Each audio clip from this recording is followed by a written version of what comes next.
ನಾವು ವಾಸ ಮಾಡುವಂತಹ ಈ ದೇಶ ಬಹಳಷ್ಟು ಪವಿತ್ರ. ಈ ದೇಶದ ಚರಿತ್ರೆ ದಿವ್ಯವೂ ಅದ, ಭವ್ಯವೂ ಅದ. ನಮ್ಮ ದೇಶಕ್ಕೆ ಇಡೀ ಜಗತ್ತಿನ ಜನ ಇನ್ನು ಯುಗ ಯುಗಾಂತರಗಳ ಕಳೆದರೂ ಕೂಡ ಈ ದೇಶವನ್ನ ಯಾವಾಗಲೂ ಪೂಜನೀಯ ಸ್ಥಾನದಲ್ಲಿ, ಗುರುಸ್ಥಾನದಲ್ಲಿ ನೋಡ್ತಾರೆ. ಅದಕ್ಕೆ ಕಾರಣ ಏನು ಅಂದ್ರೆ, ನಮ್ಮ ದೇಶದಲ್ಲಿ ಇರುವಷ್ಟು ಆಧ್ಯಾತ್ಮಿಕ ಜ್ಞಾನ ಉಳಿದ ಯಾವ ದೇಶದಲ್ಲಿಯೂ ಇಲ್ಲ. ನಮ್ಮ ದೇಶದಲ್ಲಿ ಆಗಿ ಹೋದಷ್ಟು ಋಷಿಮುನಿಗಳು, ಅನುಭಾವಿಗಳು, ಸಂತರು, ಮಹಾತ್ಮರು, ಶರಣರು, ದಾಸರು, ಯೋಗಿಗಳು, ಶರಣರು ಇವರಷ್ಟು ಯಾವ ದೇಶದಲ್ಲಿಯೂ ಆಗಿ ಹೋಗಿಲ್ಲ.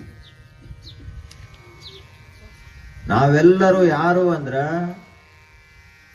ಋಷಿ ಸಂತಾನ, ದೇವ ಸಂತಾನ. ನಾವೆಲ್ಲರೂ ಸಂತ ಶರಣರ ಪುತ್ರರು. ಭಾರತೀಯರ ಹಿನ್ನೆಲೆ ಏನದ ಅಂದ್ರ ಆಧ್ಯಾತ್ಮಿಕ ತಳಹದಿ ಅದ, ಆತ್ಮಜ್ಞಾನದ ಭದ್ರವಾದ ಅಡಿಪಾಯ ಅದ. ಇದರ ಮ್ಯಾಲೆ ಬೇಕಾದಷ್ಟು ನಾವು ಸಾಮ್ರಾಜ್ಯವನ್ನು ಕಟ್ಟಬಹುದು.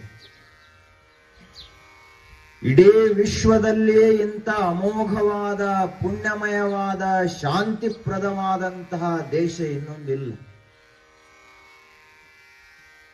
ಯಾಕೆ ಇಷ್ಟು ಪವಿತ್ರ ಆಯಿತು ನಮ್ಮ ದೇಶ? ಉಳಿದ ದೇಶಗಳಲ್ಲಿಯೂ ಮನುಷ್ಯರೇ ಬದುಕ್ತಾರ, ಈ ದೇಶದಲ್ಲಿಯೂ ಮನುಷ್ಯರೇ ಅದಾರ.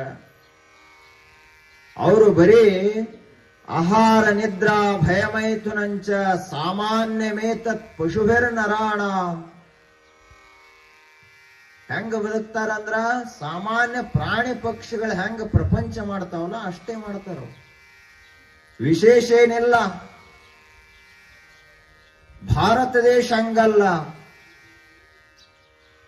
ಧರ್ಮೋ ಹಿ ತೇಷಾಂ ಅಧಿಕೋ ವಿಶೇಷ.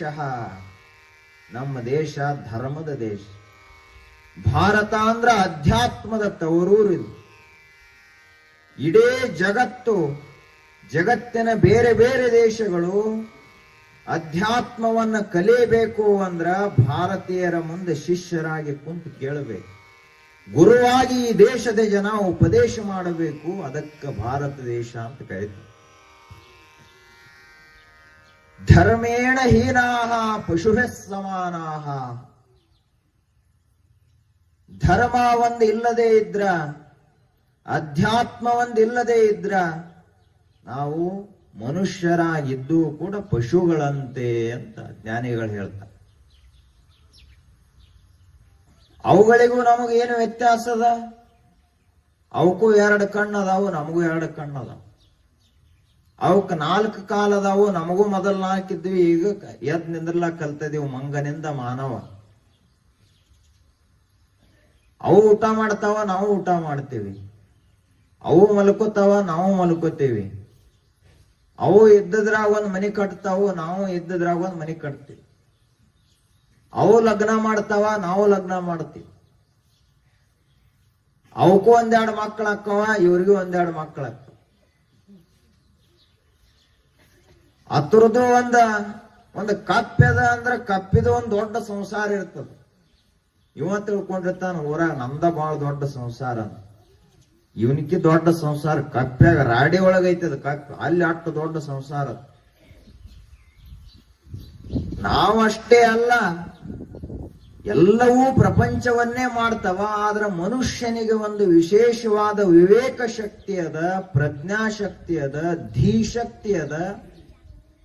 ಅದನ್ನ ಬಳಸಿಕೊಂಡು ಸಂತ ಮಹಾತ್ಮರ ದಾರಿಯನ್ನ ಹಿಡಿದು ಹೋದ ಅಂದ್ರೆ ಅದೇ ಮನುಷ್ಯನೇ ಭೂಲೋಕದ ಭಗವಂತನಾಗುತ್ತಾನೆ.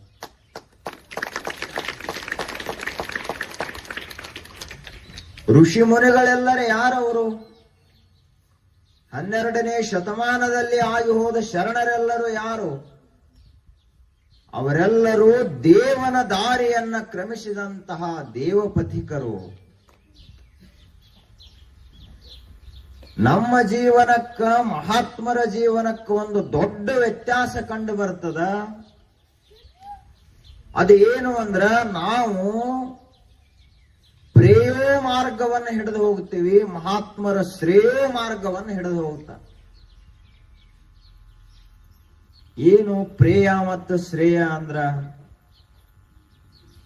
ಪ್ರೇಯಸ್ಸು ಅಂದ್ರ ಪ್ರಿಯವಾದಂಥದ್ದು.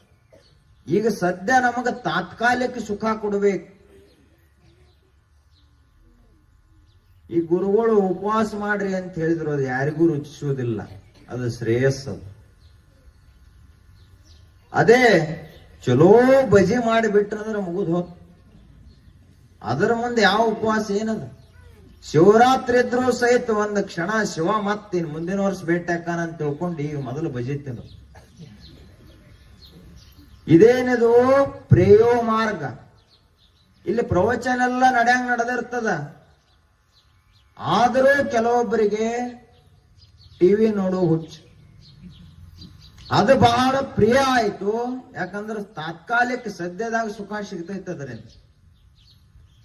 ಪ್ರವಚನ ಕೇಳಿದ್ರ ತಿಳ್ಕೊಂಡು ಅದನ್ನ ಜೀವನದಲ್ಲಿ ಅಳವಡಿಸಿಕೊಂಡಿವಿ ಅಂದ್ರೆ ಶಾಶ್ವತ ಶಾಂತಿ ಸಿಗುತ್ತದೆ. ಇದು ಶ್ರೇಯೋ ಮಾರ್ಗ, ಕಲ್ಯಾಣಕಾರಿಯಾದ ಮಾರ್ಗ, ಮಂಗಲದಾಯಕವಾದ, ಶಾಂತಿಪ್ರದಾಯಕವಾದ, ಬುದ್ಧಿಪ್ರದವಾದ, ಬೋಧಪ್ರದವಾದ ಮಾರ್ಗವೇ ಶ್ರೇಯೋ ಮಾರ್ಗ.